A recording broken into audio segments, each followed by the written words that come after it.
Okay, good afternoon everyone. We will now proceed to Afar 17. Get ready with your handouts. This is all about backflash costing, just in time and backflash costing. And we begin with the cost flow.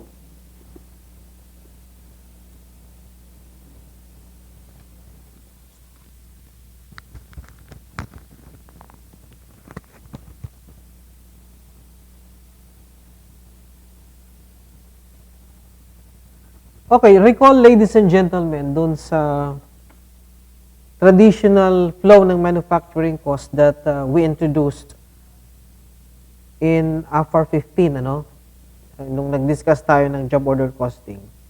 Ito po yun. The three elements of manufacturing cost will be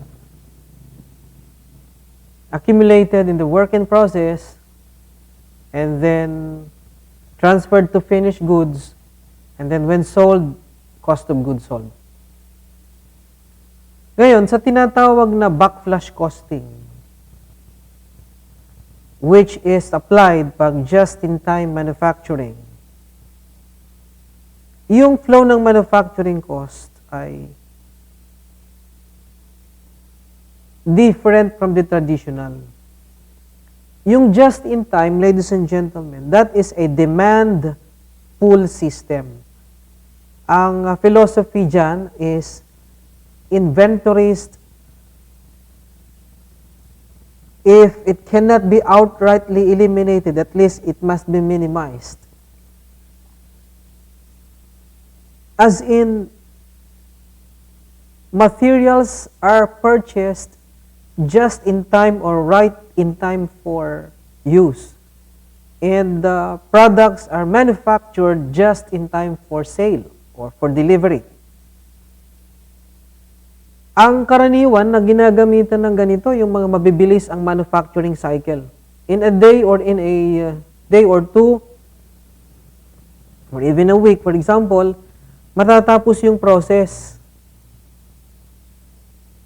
Imagine natin halimbawa, for 1 day or 2 days tapos ang process. Imagine how many entries will be made to record issuance of materials, to record application of the overhead, allocation ng DL.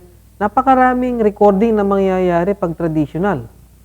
Now, to simplify the bookkeeping or recording, we will apply this backflash costing in a just-in-time environment. And how do we do that? Okay, let's illustrate this cost flow in just-in-time system. Iba't iba ang paraan sa pag-record ng backflash costing. Ang pinaka pure and original backflash costing is all the three elements of manufacturing cost. All the three elements of manufacturing cost ay once incurred, debit na kaagad sa cost of goods sold. Debit na kaagad sa cost of goods sold. Anyway, mapupunta rin naman dyan yan eh. So, when materials are purchased, you don't debit raw materials. Debit na kaagad sa cost of goods sold. When labor cost is incurred, debit na sa cost of goods sold. When overhead is incurred, debit na sa cost of goods sold. Pag nabenta lahat, na-produce lahat at nabenta lahat, wala ka ng entry na gagawin pa. But if there is ending inventory, we backflash from cost of goods sold to finished goods. And probably, kung mayroon pang in-process, ibalik natin sa in-process inventory. So, ganun po sa backflash costing, ano? Yung pinaka-pure na backflash costing, all elements of manufacturing cost will be debited right away to cost of goods sold. At the end of the period, if there are inventories, we backflash from cost of goods sold to the appropriate inventories. Depende kung anong existing na inventory. Pero kung wala naman, o di okay na. Wala na tayong backflash entry na gagawin. Yan po ang alternative number 1. Now, all elements of manufacturing costs are charged to the cost of goods sold. Anyway, doon din lang mapupunta yan sa cost of goods sold. Now, the other method na mas karaniwan sa mga review materials, mga reviewers, sa mga textbook is yung direct materials at work in process for materials are combined to one account, raw and in-process inventory. For direct labor and overhead, mapupunta sa cost of goods sold. Okay? Raw and in-process inventory for materials, labor and overhead, mauuna sa cost of goods sold. So yung tracking ng ating materials, narito, raw and in-process kapag na-purchase.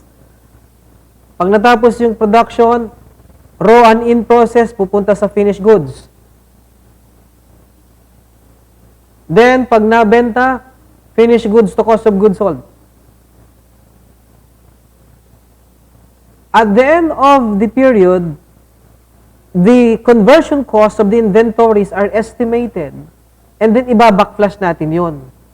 Kasi antimano, yung raw and in-process, ang dumadaan dyan, yung materials. Yung finished goods na inventory, ang napunta dyan, raw materials rin lang. So, ang ating inventory, dalawa, raw and in-process, and then finished goods. Ang unang dumaan dyan, syempre, or ang nariyan na inaccumulate natin, materials cost. Kasi yung labor and overhead, they go directly to cost of goods sold. So, at the end of the process, we backflash the conversion cost from cost of goods sold to finished goods and or from cost of goods sold to raw and in-process. So that at the end of the reporting period, yung raw and in-process inventory, kompleto ang magiging cost nun. May materials, may conversion cost. Yung finished goods, kompleto rin ang magiging cost nun. May materials, may conversion cost. Okay? So, please be familiar with that. Now, we proceed to problem 1 and 2, and we illustrate the first alternative, yung all elements of manufacturing costs are charged to cost of goods sold. For problem number 1, we have there,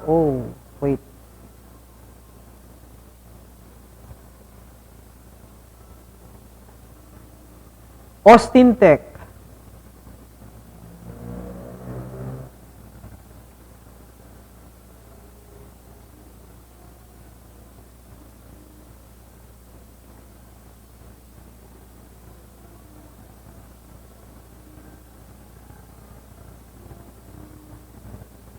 Yan. Austin Tech uses just-in-time production methods to produce 1,200 units for an order, purchased and used materials costing 10,000, and incurred other manufacturing cost of 11,000. 4,000 ay labor. All costs were on account. And after Austin completed production on the 1,200 units and shipped 1,000 units, management needed the finished goods inventory balance for 200 units remaining. Manufacturing costs are debited directly to cost of goods sold. Journal entries under backflash costing. So, ito po ang magiging entries natin, ladies and gentlemen.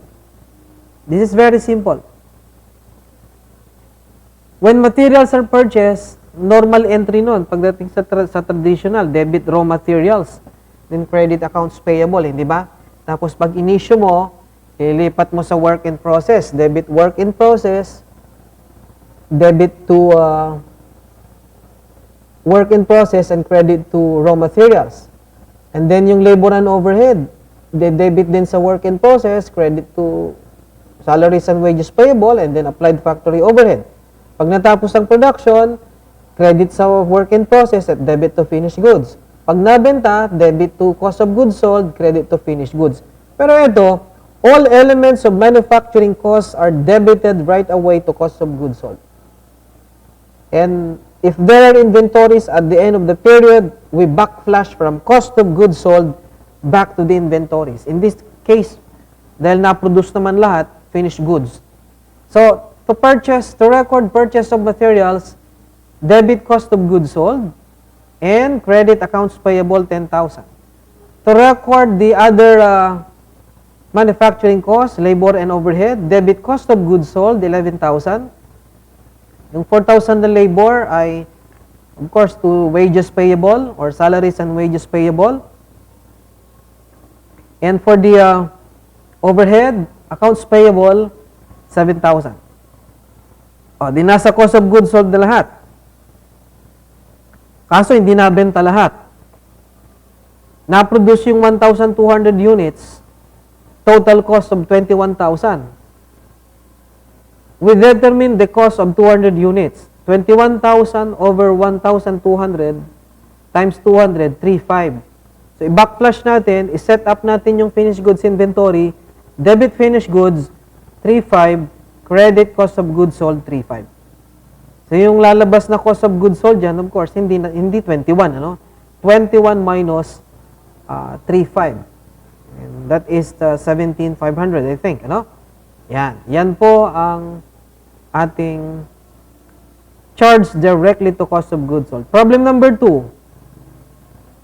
Assuming that we use backflash costing and all manufacturing costs are charged directly to cost of goods sold, and it says that 200,000 materials purchased, and then labor cost 90, non-labor manufacturing 150, the firm had 5% of total cost incurred still in work in process inventory, and 20% of total cost incurred still in finished goods inventory. All costs were on account. So, under the backflash costing, itong mga entries natin, debit to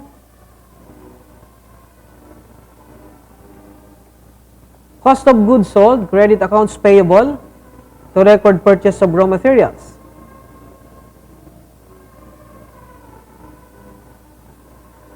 To record the conversion cost, debit cost of goods sold, 240, credit wages payable, 90,000, credit accounts payable for the factory overhead. And then, here is the backflash entry. 5% daw of the total cost is still in the work in process. Kaya 440,000 times 5%, debit work in process. 20% of the total cost still in finished goods. So, 20% ng 440, debit finished goods, 88, and credit to cost of goods sold, 110,000. So, ang cost of goods sold natin dyan, nalalabas is 330,000. Kasi total cost natin, 440 minus 110, so that's 330,000. Now, let us compare to traditional costing entries. Ito po yung magiging entries natin under traditional. To record purchase of raw materials on account, debit raw materials, inventory, credit accounts payable, 200,000. You are familiar with that, no? To record issuance of materials, ginamit naman lahat yung pinurchase, ano? Debit work in process, credit raw materials. Yan. To record the direct labor cost incurred, debit work in process, credit wages payable, 90,000. To record overhead incurred, debit factory overhead control, credit accounts payable. And to apply the overhead to work in process, debit work in process, credit factory overhead control. So you see the traditional, napakarami kang entries na gagawin. Next.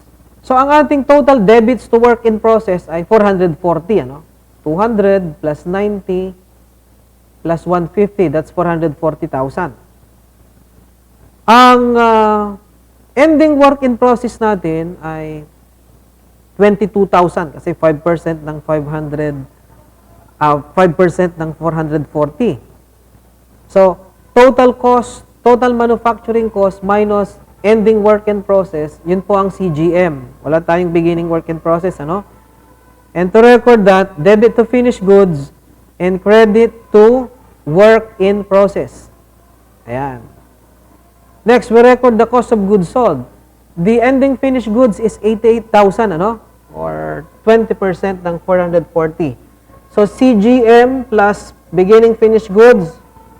In this case, we do not have beginning. Minus ending finished goods. That's the cost of goods sold 330. Na-compute na rin natin kanina dun sa ating backflash entries. Yan. Yan ang comparison ng traditional at backflash costing.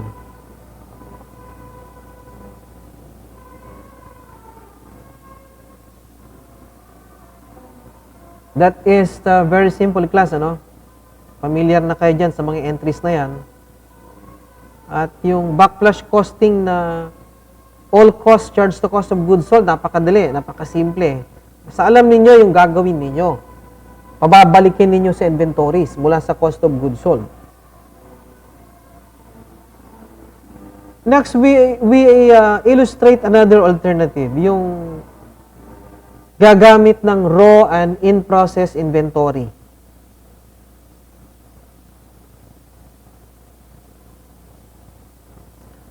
Ulitin ko ulit. Sa alternative na ating i-illustrate, raw materials and the work in process for raw materials, of course, will be combined into raw and in-process inventory account. Conversion costs, when incurred, will be charged to cost of goods sold. So, ang direction ng raw materials ay pagka-purchase, nasa raw and in-process. Pagkatapos ng production, lilipat sa finished goods. Pag nabenta, lilipat sa cost of goods sold. So, our inventories of raw and in-process and the finished goods, antimano ang nandyan, raw materials cost lang. Yung conversion cost, nauna sa cost of goods sold. At the end of the period, we will estimate the conversion cost component and we are going to backflash from cost of goods sold back to finished goods and then back to raw and in-process inventory to complete the element of manufacturing cost. Okay, so we illustrate using this problem. The beginning balance of raw and in-process account including 2,300 conversion cost kasi pag binak-flash entry na yan, magkakaroon na ng conversion cost yan. Beginning balance of finished goods account including 6,500 conversion cost, binak-flash yan last month.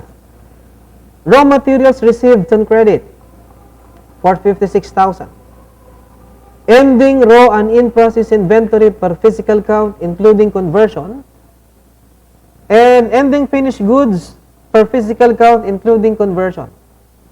Prepare all journal entries that involve raw and in-process account and or the finished goods account. Okay, so we first determine kung magkano yung mga iba-backflash natin na amount. We compute first for the raw materials, ano? The purchases ay 456,000. We add raw and in-process beginning, tanggalin yung conversion cost kasi yung conversion cost mapupunta sa cost of goods sold directly kasi yun eh. Magkakaroon tayo ng adjustment dyan. So we remove the conversion cost. 19,000 ang raw and in-process for materials cost only. Less raw and in-process ending, exclude conversion cost 20,000. Ito yung, kumbaga, cost of goods manufactured na raw materials sa element, 455. So the amount to be backflashed from raw and in-process to finished goods is 455. We add finished goods beginning, exclude conversion because the conversion cost will go directly to cost of goods sold. Minus finished goods ending, excluding conversion cost of course, ano? Then we have the cost of goods sold. Yan yung normal na computation. Parang normal flow yan. No, traditional flow ng materials. Doon sa conversion cost nagkakatalo eh. So the amount to be backflashed from finished goods to cost of goods sold for raw materials element, 461. 461,000. And here are the entries. To record purchase of inventory, debit raw and in-process inventory, 456,000. To backflash raw and in-process inventory to finished goods, or to transfer the raw and in-process to finished goods, debit finished goods, credit raw and in-process inventory, 455,000. And to backflash raw materials cost from finished goods to cost of goods sold, debit cost of goods sold, credit finished goods. Ayan. So yung cost of goods sold, as to materials element, tama, 461. Tapos mayroon tayong inventory ng raw and in-process at finished goods. Na ang nandun, raw materials element. Kasi yung conversion cost, naka-charge na sa cost of goods sold. Kaya doon sa ating cost of goods sold, sobra yun. Merong mga adjustment tayong gagawin. Adjusting entries at the end of the month for the conversion cost. Yung ating beginning inventory ng raw and in-process at finished goods. Yung conversion cost nun, i-charge natin sa cost of goods sold ngayon. It's like we are closing the beginning inventory. Yung beginning inventory kasi, it becomes component of the cost of goods sold. May expense yun in the period. Last month, binackflash yun from cost of goods sold. Ang entry last time is debit raw and in-process 23, debit finished goods 65, credit cost of goods sold. Ngayon, sa next month, i-charge na natin yun sa cost of goods sold. Debit cost of goods sold 88. Credit raw and in-process, 2.3. Credit finished goods, 6.5. And to set up or to establish the conversion cost component of our ending inventories, debit raw and in-process, 2,100. Debit finished goods, 5,000. Then credit cost of goods sold, 7,100. 7,100. Yan po ang mga entries using this alternative na yung raw materials and work in process are combined into raw and in-process inventory, and conversion costs are charged directly or recorded directly to cost of goods sold. At the end of the period, we adjust the cost of inventory by backflashing the conversion cost component from the cost of goods sold back to inventory, or from the inventory to cost of goods sold for the beginning inventories. I hope that is clear, ladies and gentlemen.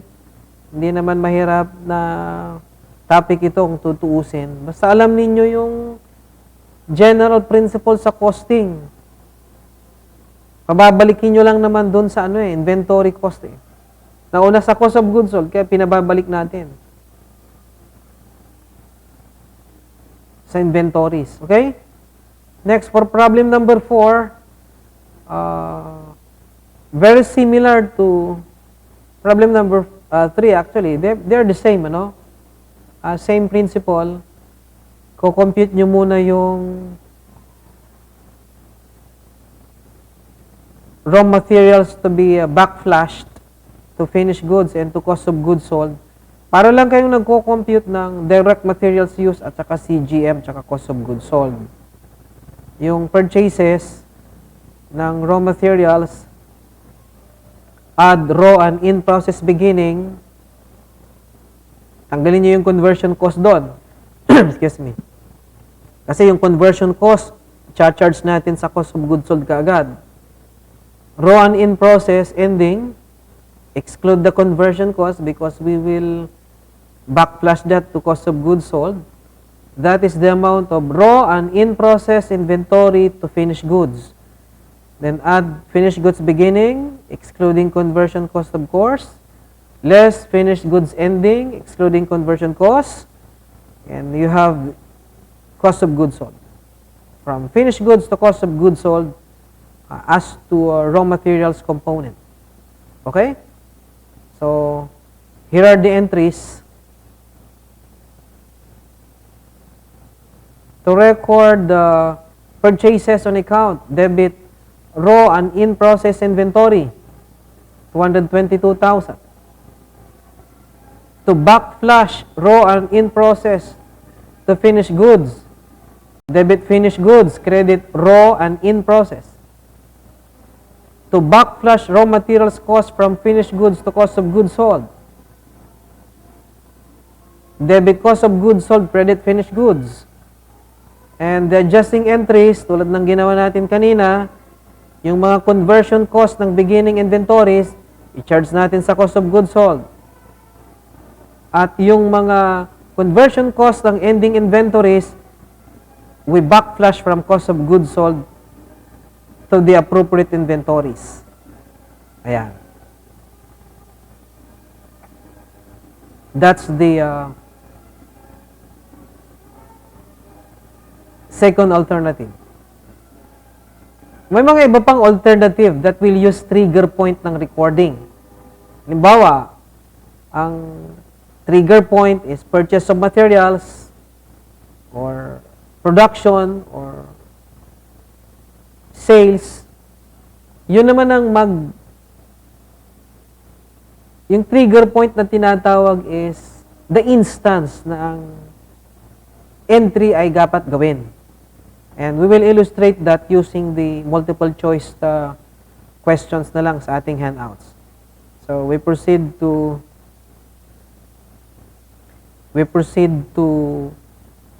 our material na Afar 17, dun sa may multiple choice. I-access nyo na lang itong Excel file. Just obtain this from the office or from the staff. And now, ladies and gentlemen, we proceed to this multiple choice. Ikutin natin tong mga multiple choice. Short topic lang naman ito. Bilis lang ito, class. Okay, so item number 5, Recon operates in a just-in-time. For June production, Recon purchased 2,000 units of raw materials at 6 per unit. Our journal entry to record this is debit raw and in-process inventory and credit to accounts payable. 6 pesos per unit times 2,000. And then, item number 6, Pampanga uses raw and in-process inventory and expenses all conversion costs to cost of goods sold. At the end of each month, all inventories are counted, their conversion costs are estimated, and inventory account balances are adjusted accordingly. Raw material cost is backflashed from raw and in-process to finished goods. Ang tanong, the amount to be backflashed from raw and in-process to finished goods. Tulad ng na-illustrate natin kanina, it's like computing direct materials used na napunta sa cost of goods manufactured.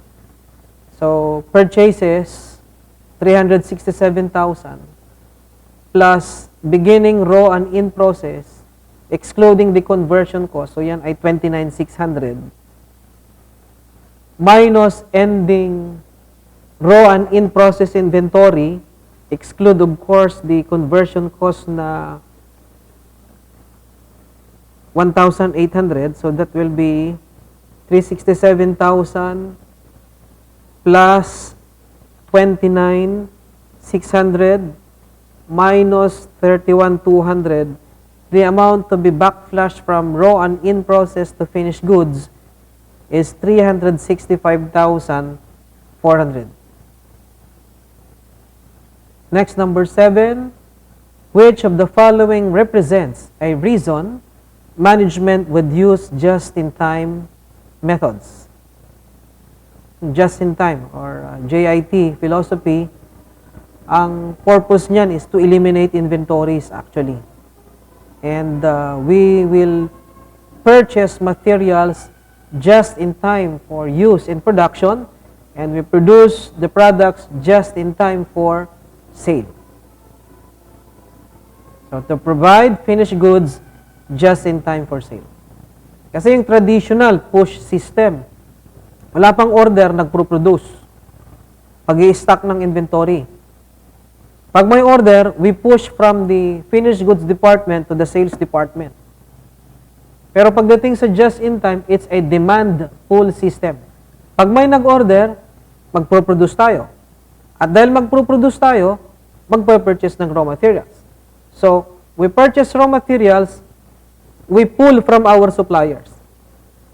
Hindi tayo mag-i-stock ng raw materials. Pag kailangan natin, we pull it from our suppliers. And inventories will be eliminated in that case. But the problem here will be sa supplies. Kaya mayroong hedging activity na mangyayari dyan. Dapat may supplier partnering. Kailangan yung supplier mo, yung ultra-reliable suppliers that could guarantee the delivery based on your need, based on your demand. Kasi nga, demand pull system ito eh. Okay, number 8. What method of production eliminates the need for inventories? Because no production takes place until the firm knows that it will sell the item. Okay, just-in-time methods po. Next, which is not correct for just-in-time methods?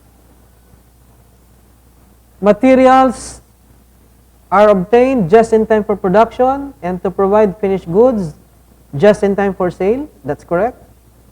Just in time eliminates inventories and the cost to carry them. Definitely correct.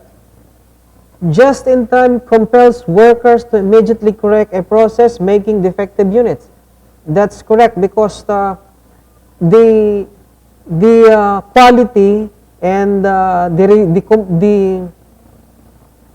the quality of products must be integrated into the production process. I mean, if we wait for the inspection after the process is done at mayroong i-rework doon, madi-delay, we cannot provide the finished goods in time. Hindi na magiging just in time.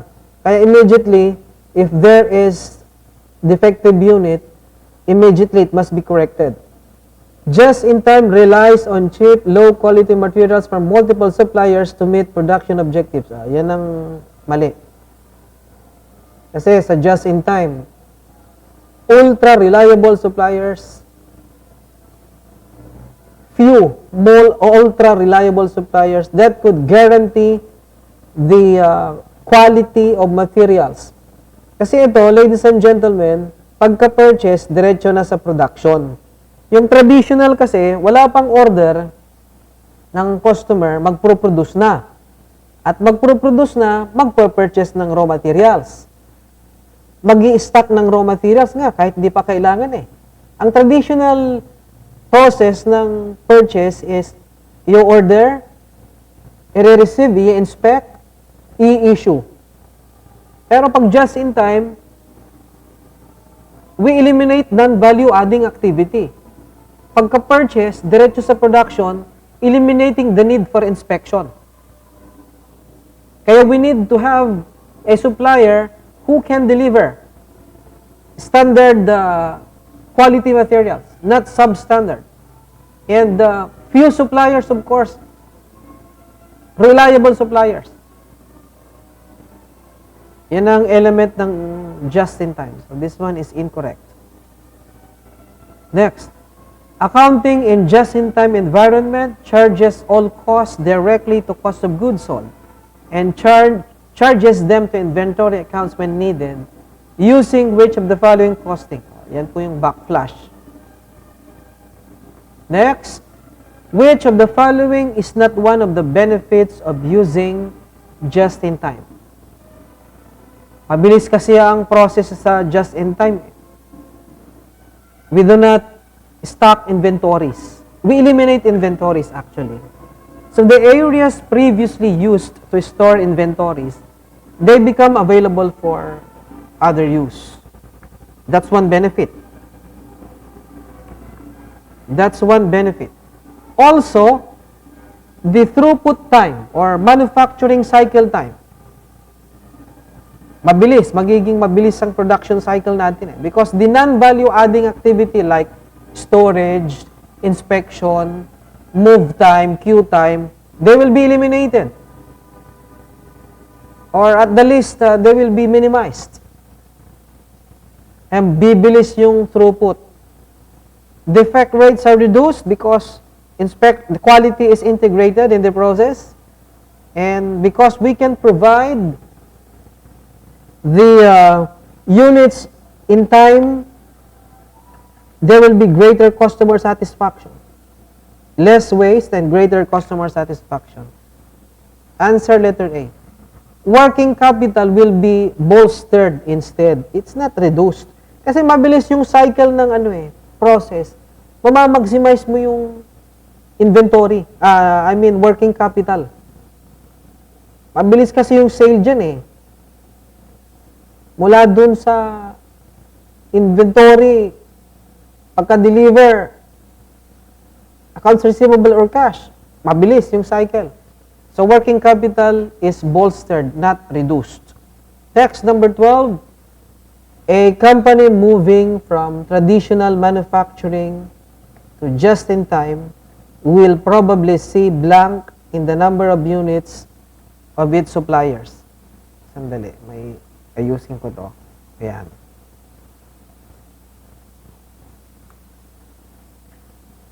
Pag just-in-time, few suppliers, few ultra-reliable suppliers. May supplier partnering nga dyan May kapartner kang supplier na mag-guarantee ng delivery ng mga materials requirement mo.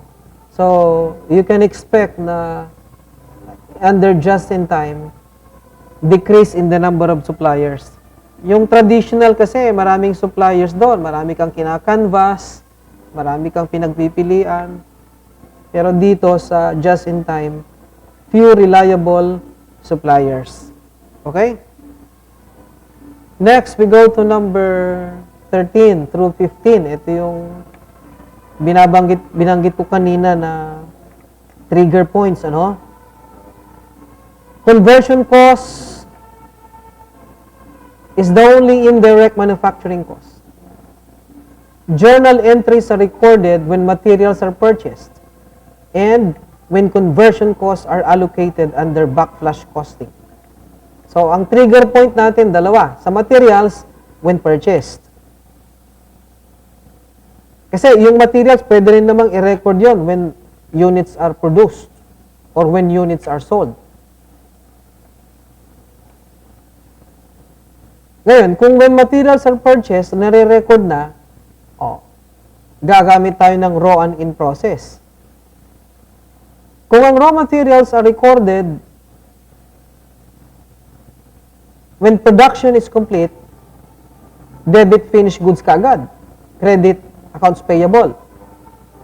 When raw materials are recorded at the time of sale, debit cost of goods sold, credit accounts payable. Ganun yan, But the trigger point is when materials are purchased, tulad ng ginawa natin kanina. So our entry to record the purchase of direct materials will be debit raw and in process 1,070,000 credit accounts payable. So ang pagdadaanan niyan, raw and in process to finished goods to cost of goods sold. For the conversion cost, ang trigger point natin when conversion costs are allocated. So, here, debit to conversion costs, credit, various accounts. So, depende kung ano yung nature ng cost. It can be accounts payable, it can be accumulated depreciation, sama-sama na dyan, Then from conversion cost, of course, to finished goods, then to cost of goods sold. Next, which of the following entries properly records the cost of goods sold for the month? Di syempre, debit cost of goods sold, credit finished goods. Ang total cost natin, ito po, conversion cost 400. Direct materials 1,070,000. So 1,470,000 divided by 58,800 times 41,800, yun po yung cost of goods sold. So debit cost of goods sold 1,045,000, credit finished goods 1,045,000. Pero syempre, bago nangyari yan na entry, meron pang from raw and in process to finished goods.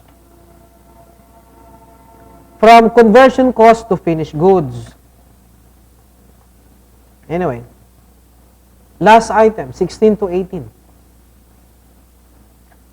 Complete digital products, manufactures digital cameras.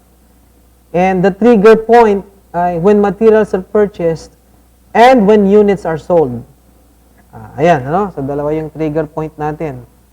So, to record purchase of materials, debit raw and in process, credit accounts payable 125,200. Ang susunod na entry natin, when units are sold na. So, excuse me. Ang ililipat natin from raw and in process diretso sa cost of goods sold. And also the conversion cost. So to record the sale, debit cost of goods sold, credit inventory, raw and in process, and credit conversion cost.